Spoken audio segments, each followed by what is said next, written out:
भिवंडी कल्याण मार्गावर स्व बाळासाहेब ठाकरे उड्डाण पुलावरून दुचाकीने जात असताना पतंगाचा मांजा गळ्यात अडकल्यानं एक जण गंभीर जखमी झाल्याची घटना रविवारी घडली।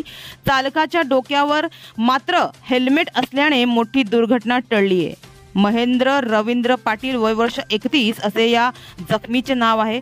भिवंडी कल्याण मार्गावर औषध आणण्यासाठी मित्रासोबत निघालेल्या महेंद्रच्या तोंडावर मांजा अडकल्याने तो गंभीर जखमी झालाय। मात्र यावेळी सुदैवाने मोठी जीवितहानी टळली आहे। तर या मांजामुळे महेंद्रच्या चेहऱ्यावर व त्यानंतर हेल्मेटच्या गळ्याभोवती बांधणारा जो बेल्ट होता तो कापला गेलाय। तर आता जानेवारीच्या महिन्यात मकर संक्रांती या सणानिमित्त मुंबई म्हणा किंवा ठाणे म्हणा किंवा पालघर म्हणा या ठिकाणी पतंग मोठ्या प्रमाणात उडवण्यात येत असतात। मात्र या पतंगाच्या मांजामुळे अनेकांना सामोरे जावे लागत आहे। अनेक दुचाकीस्वार जखमी होतात तर काहीकांचा या मांजामुळे बळी सुद्धा गेलाय।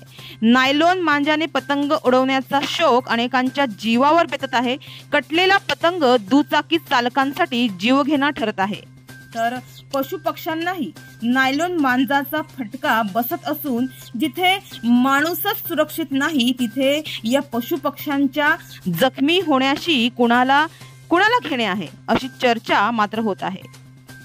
मात्र एक प्रकारे हा मांजा धोकादायकच आहे। यामुळे बरेच लोक मृत्युमुखी पडतात आणि बरेच लोक जखमी देखील होतात। त्यामुळे प्रशासनाने याच्यावर तोडगा काढणे आवश्यक आहे।